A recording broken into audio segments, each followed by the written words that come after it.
नारायण नारायण नारायण नारायण।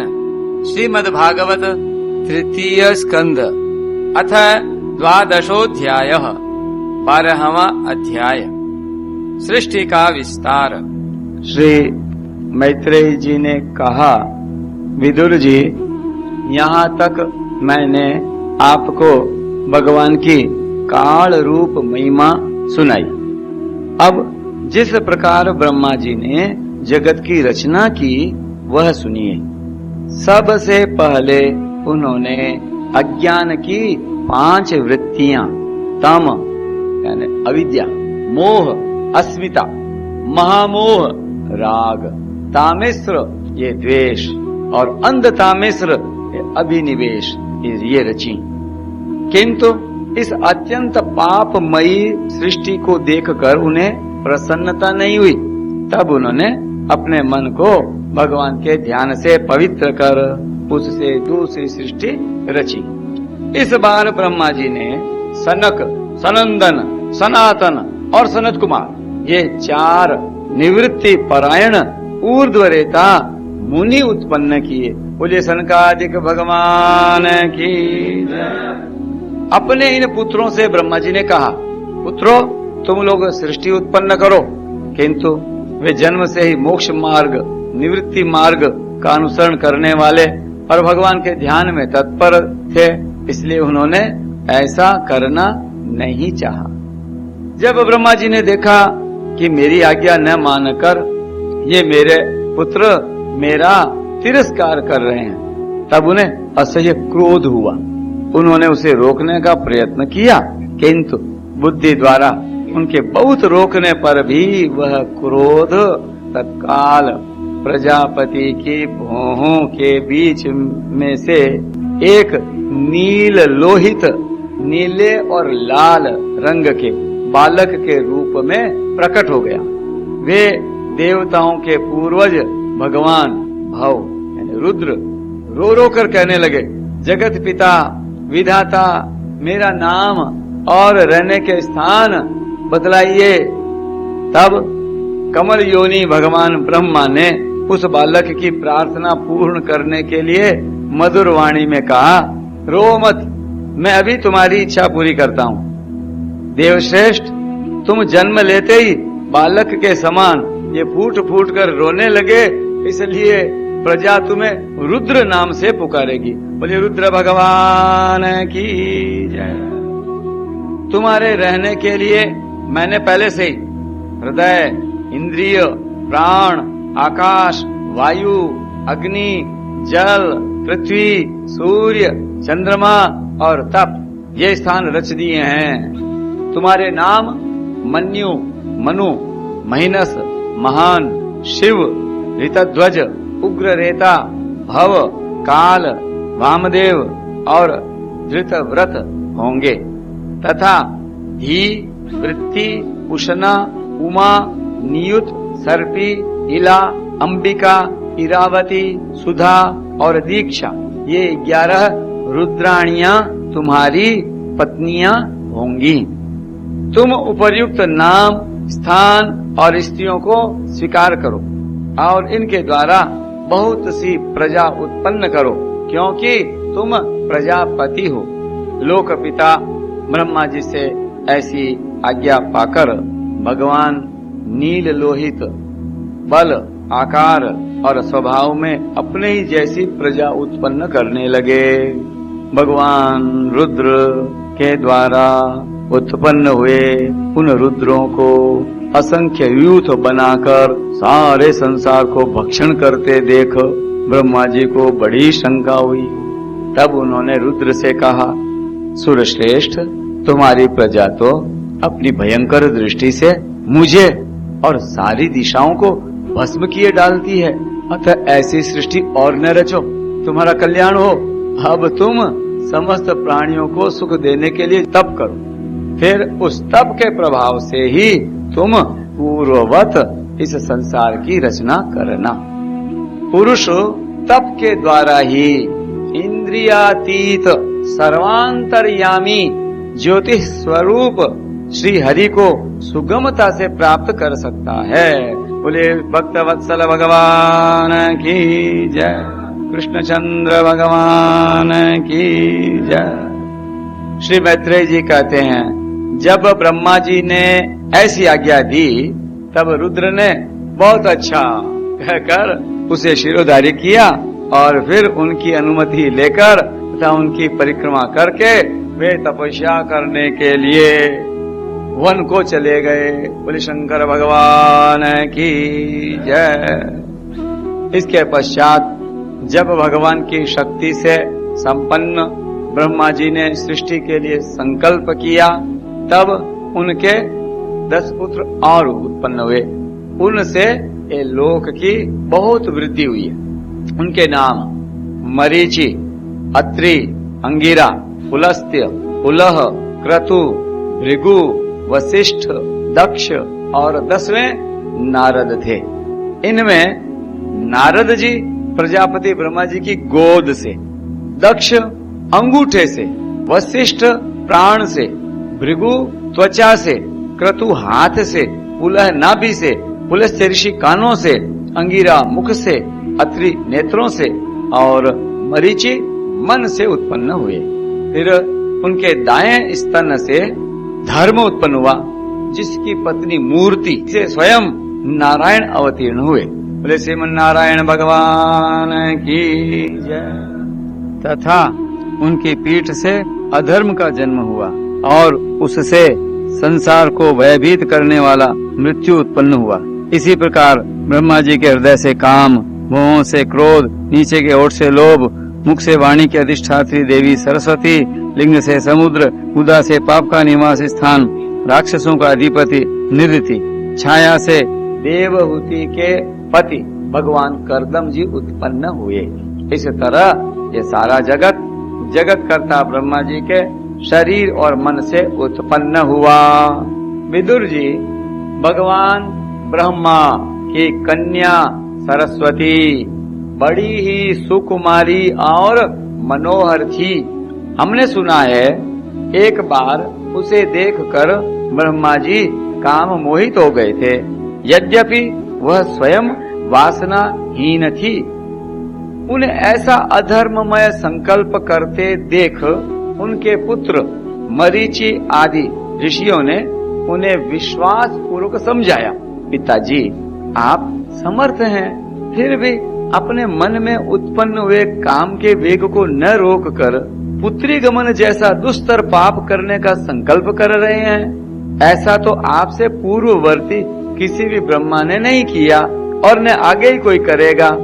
जगत गुरु, आप जैसे तेजस्वी पुरुषों को भी ऐसा काम शोभा नहीं देता, क्योंकि आप लोगों के आचरणों का अनुसरण करने से ही तो संसार का कल्याण होता है। जिन श्री भगवान ने अपने स्वरूप में स्थित इस जगत को अपने ही तेज से प्रकट किया है, उन्हें नमस्कार है। इस समय वे ही धर्म की रक्षा कर सकते हैं।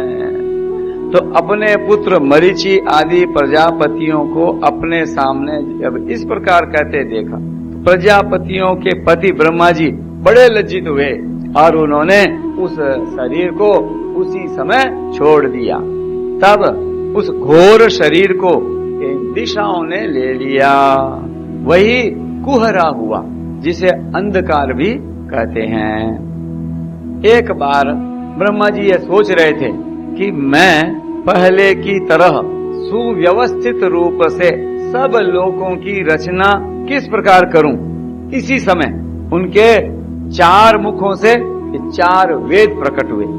इनके सिवा उपवेद, न्याय शास्त्र, होता, उद्गाता, अध्वर्यु और ब्रह्मा, इन 4 ऋत्विजों के कर्म, यज्ञों का विस्तार, धर्म के 4 चरण और 4 आश्रम और उनकी वृत्तियां, ये सब भी ब्रह्मा जी के मुखों से ही उत्पन्न हुए। विदुर जी ने पूछा, तपोधन विश्व रचयिताओं के स्वामी श्री ब्रह्मा जी ने जब अपने मुखों से इन वेद आदि को रचा, तो उन्होंने अपने किस मुख से कौन वस्तु उत्पन्न की, ये आप कृपा करके मुझे बतलाइए।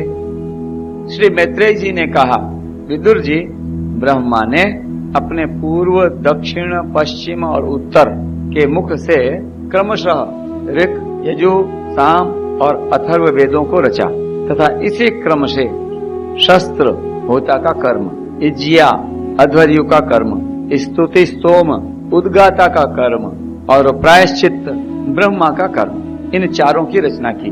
इसी प्रकार आयुर्वेद चिकित्सा शास्त्र, धनुर्वेद शस्त्र शास्त्र विद्या, गांधर्व वेद संगीत शास्त्र और स्थापत्य वेद ये शिल्प कला, इन चार उपवेदों को भी क्रमशः उन पूर्व आदि मुखों से ही उत्पन्न किया। फिर सर्वदर्शी भगवान ब्रह्मा ने अपने चारों मुखों से इतिहास पुराण रूप 5वां वेद बनाया। इसी क्रम से षोडशी और उक्त चयन और अग्निष्टोम, आप्तोरियाम और अतिरात्र तथा वाजपेय और गोसव ये दो याग भी उनके पूर्वादि मुखों से ही उत्पन्न हुए। विद्या, दान, तप और सत्य ये धर्म के 4 पाद और वृत्तियों के सहित 4 आश्रम भी इसी क्रम से प्रकट हुए। सावित्र उपनयन संस्कार के पश्चात गायत्री का अध्ययन करने के लिए धारण किया जाने वाला 3 दिन का यह ब्रह्मचर्य व्रत है। प्राजापत्य 1 वर्ष का ब्रह्मचर्य व्रत, ब्राह्म वेदाध्ययन की समाप्ति तक रहने वाला ये ब्रह्मचर्य व्रत और बृहत आयु पर्यंत रहने वाला ब्रह्मचर्य व्रत। तो ये 4 वृत्तियां ब्रह्मचारी की हैं तथा वार्ता कृषि आदि शास्त्र विहित वृत्तियां, शालीन संचय यानी याग आदि करना, याग आदि कराना, शालीन अयाचित वृत्ति और शीलोंच खेत कट जाने पर पृथ्वी पर पड़े हुए तथा अनाज की मंडी में गिरे हुए दानों को बीन कर और निर्वाह करना। तो ये 4 वृत्तियां गृहस्थ की हैं।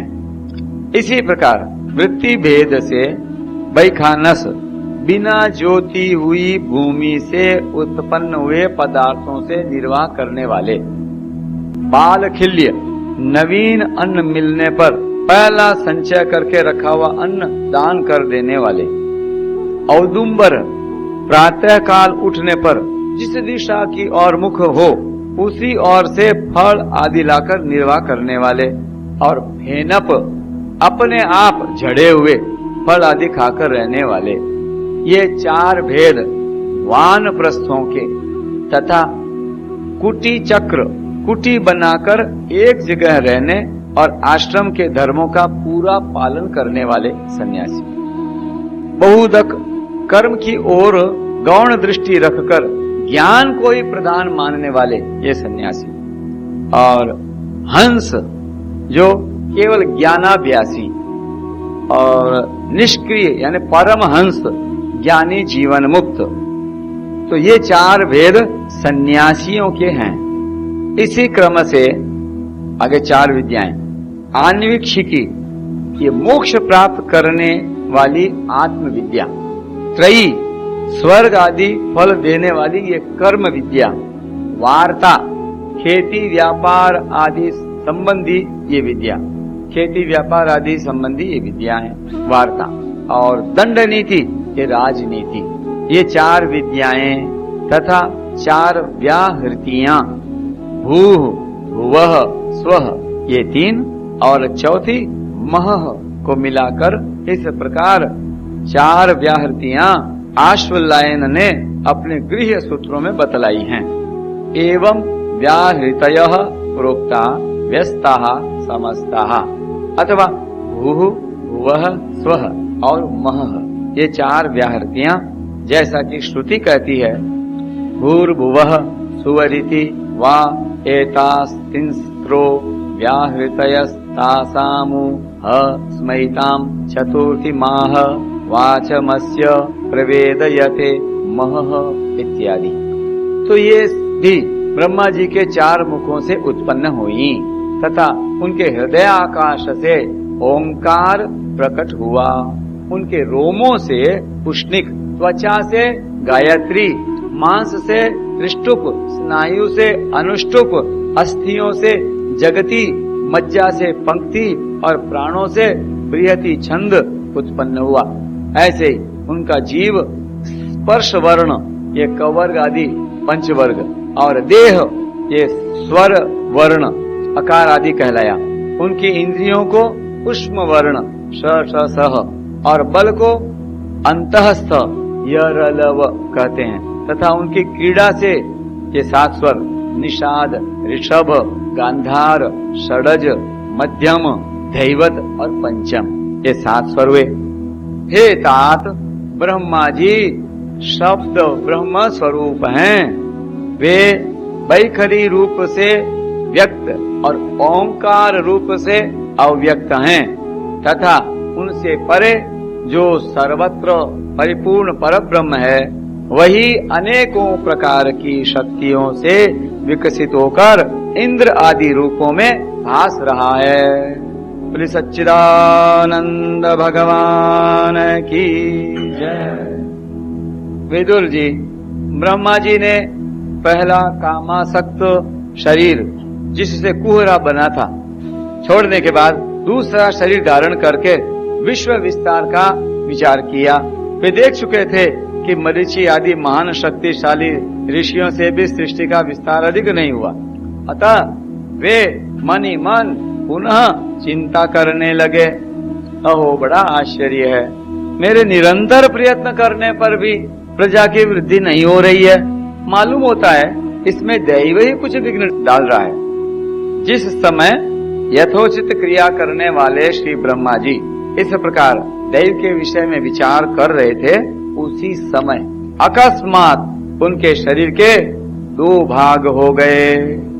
क ब्रह्मा जी का नाम है, उन्हीं से विभक्त होने के कारण ये शरीर को काय कहते हैं। उन दोनों विभागों से एक स्त्री पुरुष का जोड़ा प्रकट हुआ। उनमें जो पुरुष था वह सार्वभौम सम्राट स्वयंभुव मनु हुए और जो स्त्री थी वह उनकी महारानी शतरूपा हुई। तब से मिथुन धर्म स्त्री पुरुष संभोग से प्रजा की वृद्धि होने लगी। महाराज स्वयंभुव मनु ने शतरूपा से 5 संतानें उत्पन्न की। साधु शिरोमणि विदुर जी, उनमें प्रियव्रत और उत्तानपाद 2 पुत्र थे तथा आकुति, देवहूति और प्रसूति 3 कन्याएं थीं। मनु जी ने आकुति का विवाह रुचि प्रजापति से किया। मझली कन्या देवहूति कर्दम जी को दी और प्रसूति दक्ष प्रजापति को। इन तीनों कन्याओं की संतति से सारा संसार भर गया। बोलिए भक्तवत्सल भगवान की जय। नारायण नारायण नारायण नारायण।